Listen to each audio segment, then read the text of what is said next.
Bienvenue à tous dans cet InfoSport, votre magazine de sport sur la chaîne d'information en continu en Côte d'Ivoire. Et démarrons ce magazine par le championnat national de para-haltérophilie qui s'est tenu ce samedi à l'Agora de Yopougon. Objectif, faire des personnes en situation de handicap en Côte d'Ivoire une fierté nationale à travers le sport.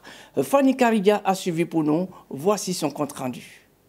L'Agora de Yopougon a accueilli le championnat national de para-haltérophilie ce samedi 20 septembre 2025.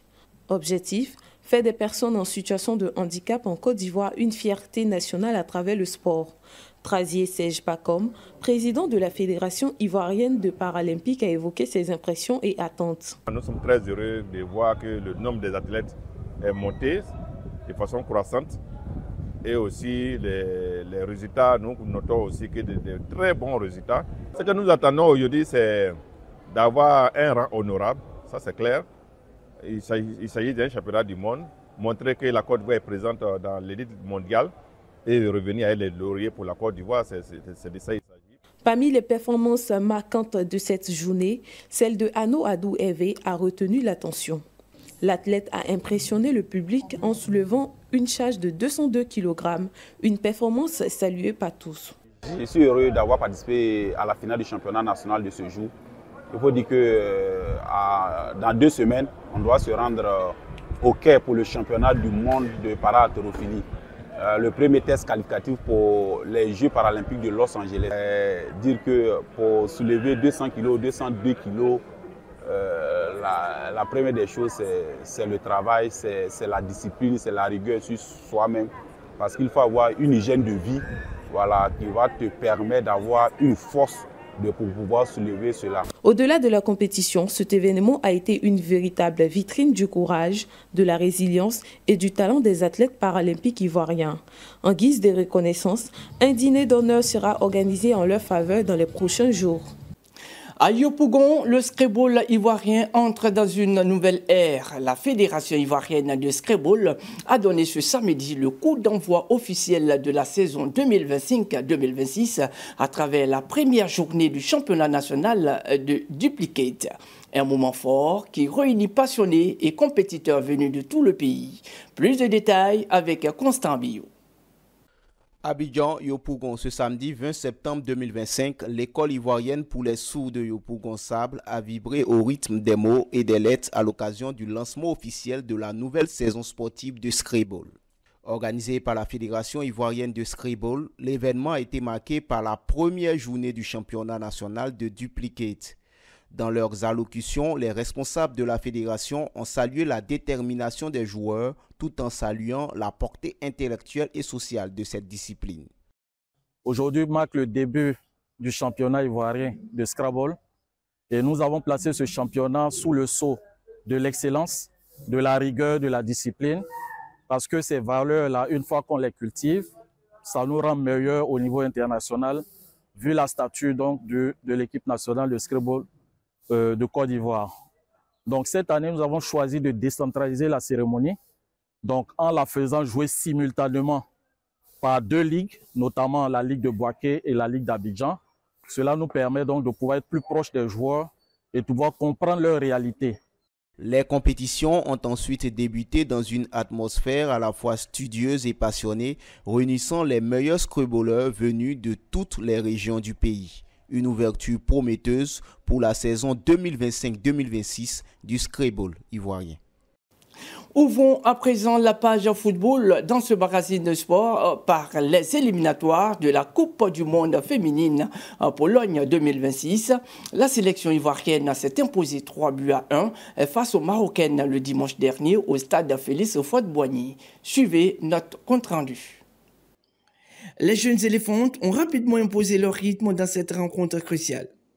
Dès la première période, les Ivoiriennes ont pris l'ascendant sur leur adversaire en inscrivant 2 buts avant la pause, démontrant une nette supériorité dans le jeu.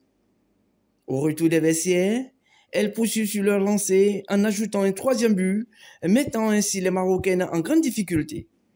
Ces dernières réagiront en réduisant le score à quelques minutes de la fin, mais sans parvenir à inquiéter davantage une équipe ivoirienne bien en place. Grâce à cette victoire maîtrisée, Les éléphants U20 se relancent pleinement dans la course à la qualification pour le prochain tour. Le match retour dans une semaine s'annonce décisif, mais avec cette avance, les filles ont désormais leur destin entre les mains. Le tournoi de l'UFOAB pour les qualificatifs de la Coupe d'Afrique des Nations U17 bat son plein en ce moment au stade Charles Konan Banny de Yamoussoukro. Pour leur première sortie, les Éléphantos ont surclassé le MENA du Niger 2-0 le samedi dernier. Et c'est une équipe des Éléphantos de Côte d'Ivoire gonflée à bloc que nous avons retrouvée ce samedi au stade Charles Konan Banny de Yamoussoukro. Après une première période dominée par les Nigérians, la défense ivoirienne a tenu bon pour rentrer au vestiaire sur un score de 0-0. En seconde mi-temps, les Ivoiriens ont haussé le rythme et trouvé la faille grâce à Swalio Bamba, auteur d'une frappe magistrale à la 74e minute, et puis Bema Doumbia, buteur dans le temps additionnel à la 92e minute. Et avec ce succès, la Côte d'Ivoire débute parfaitement sa campagne et se tourne désormais vers un choc attendu face au Ghana, tandis que le Niger attend le Togo. La CAN 2025 au Maroc, notre pays prépare activement cette compétition. Il vient de lancer le village Elephant à Marrakech et ce lancement a eu lieu au stade Félix Houphouët-Boigny ce vendredi. Suivez le commentaire de Kariga Sidibé. Lors de cette cérémonie, les organisateurs ont levé le voile sur les modalités pratiques du projet. Il a notamment été question de l'acquisition des stands dans le village, de l'organisation des animations et du coût des déplacements des supporters ivoiriens vers le Maroc. Présent à l'événement, Adoni Kwadio Julien, président du comité national des supporters des éléphants, a expliqué les motivations de cette initiative. Nous allons profiter de la CAN pour vendre la destination Côte d'Ivoire. Et donc ce village va permettre de montrer le savoir-faire de la Côte d'Ivoire, de permettre aux partenaires ivoiriens qui voudraient investir au Maroc ou aux partenaires marocains qui voudraient investir en Côte d'Ivoire de venir dans ce village et venir justement se rencontrer pour faire du business. De son côté, la directrice de la communication du ministère délégué chargé des sports, également présente, a salué l'initiative qui, selon elle, s'inscrit dans une dynamique de promotion de l'économie du sport en Côte d'Ivoire. Ce sont des cadres qui sont créés sous la vision éclairée du ministre délégué au sport afin qu'on ait de plus en plus une économie et une professionnalisation du sport, afin que tous les acteurs socio-économiques se retrouvent et changent pour le développement de notre pays. Le village Elephant s'annonce donc bien plus qu'un simple lieu de rassemblement, une véritable vitrine du soutien populaire et du potentiel économique du sport ivoirien. En attendant donc le coup d'envoi de la CAN 2025, les supporters se mettent déjà en ordre de bataille pour faire vibrer les couleurs orange, blanc et vert. Et destination à présent le Burkina Faso, précisément à Bobo-Dioulasso, où s'est jouée la 32e édition de la Supercoupe de l'AJSB, Association des journalistes sportifs du Burkina Faso. Et cette finale a opposé la formation de Raimo FC, champion du Burkina, à l'USFA, finaliste malheureux de la Coupe nationale au stade Wobi de Bobo-Dioulasso. Nous y étions pour le compte de cette info. Voici notre reportage commenté par Déborah Bono. Le match a tenu toutes ses promesses. Pendant 90 minutes, les deux équipes se sont livrées une bataille tactique intense. Mais c'est finalement Raimo FC qui a trouvé la faille. Grâce à un but inscrit en première période, le club de Bobo-Dioulasso l'emporte 1-0 face aux militaires de l'USFA et s'offre ainsi le prestigieux trophée de la Supercoupe. Les deux capitaines se prononcent après le match. Dommage qu'on l'a perdu, voilà. Mais c'est ce que le coach a dit aussi. C'est pas mal de tomber, c'est de savoir se relever pour les prochains défis. Voilà. On a croisé une équipe joueuse, on a essayé de faire notre mieux, mais ça n'a pas marché. On va aller travailler encore pour les prochains matchs. Ce qui a joué en notre faveur, c'est ce que j'ai dit, c'est le mental au fait. Mentalement, on était présent. Donc c'est un peu ça. Un succès sportif, mais aussi organisationnel pour l'AJSB, à qui revient le mérite d'avoir maintenu cette tradition depuis maintenant 32 éditions. Le président de l'association exprime sa joie suite à l'organisation réussie. Paris réussit à nouveau pour la GSB qui a réussi donc à tenir cette 32e édition avec succès. Je pense que l'essentiel c'est la satisfaction de ceux qui nous regardent, de ceux qui ont suivi cela à la télé devant leurs petits écrans. Et si le meilleur a gagné et qu'il n'y a pas eu d'accroc, je pense que nous pouvons dire que nous sommes en tout cas satisfaits d'avoir donc pu réaliser cette 32e édition-là. La Super Coupe du Faso 2025 entre ainsi dans l'histoire avec une belle victoire du Raimo FC devant son public. Un coup d'envoi réussi pour la nouvelle saison sous le signe de la passion, du fair play et de la ferveur populaire. Après le Burkina Faso, nous déposons nos valises à Djémissikro, village situé à une 60aine de kilomètres d'Aboasso, où s'est joué ce samedi 20 septembre la finale du tournoi à Kaoulé, du président du conseil régional du Sud Comoé. Finale qui a opposé Djémissikro FC à Kassikro FC, a vu le sacre de Kassikro 5 buts à 4 par tir au but. Suivez le commentaire de Zénab Goumbré. L'affiche de cette finale opposait Djémissikro FC à Kassikro FC, deux équipes qui ont démontré tout au long du tournoi un niveau de jeu remarquable. Après un match âprement disputé, ponctué de belles phases offensives et d'un engagement exemplaire, les deux formations se sont quittées sur un score de 1 but partout au terme du temps réglementaire. C'est finalement à l'issue de la redoutée séance de tir au but que Kassikro FC a arraché la victoire, 5 tirs contre 4, dans une liesse totale du public venu nombreux. Le président du conseil réjouit de l'esprit fair play des équipes.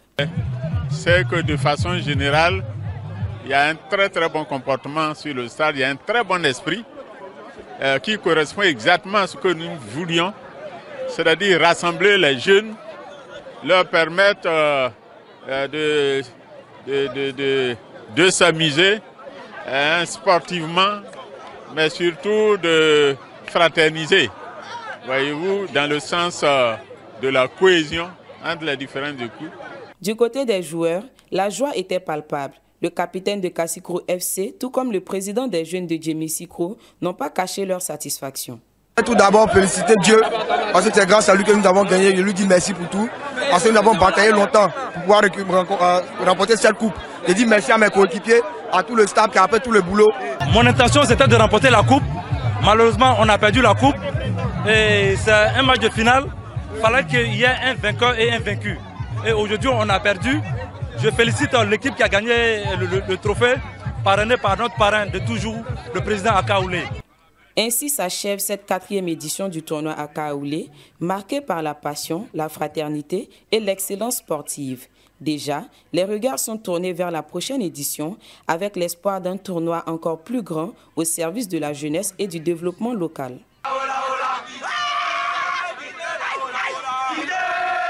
Et terminons ce magazine avec les résultats de la 5e journée du championnat de la Ligue 2 ivoirienne. Débutant par la poule A, le Jacques d'Ancré est tombé face à la formation de OFC Adiaké 3 buts à 1. Le CO Sport de San Pedro a battu la formation de US Fermier d'Ani Bilero 2 buts à 1. Les films est tombé face à la formation de Plateau FC 2 buts à 1. Sporting Club de Gagnoa et Nour FC se sont séparés sur un score vierge de 0-0. Et As Tanda et Lissa de Sassantra se sont séparés sur un score de 1 but partout. Dans la poule B, SP est tombé face à la formation de leader 2 buts à 1. L'Africa Sport et la Zida Bangourou se sont séparés sur un score vierge de 0-0. Siroko FC est tombé face à la jeune formation d'Atlantis FC de Demboko 2 buts à 1. ES Bafing et Isiawazi se sont séparés sur un score de 1 but partout. Et la formation de la Renaissance Football Club d'Aboasso a battu la formation de l'entente sportive de Benjerville 2 buts à 0. Oui, mesdames et messieurs, c'est ici que nous nous arrêtons pour aujourd'hui. Merci de nous avoir suivis et bonne suite du programme sur cette info.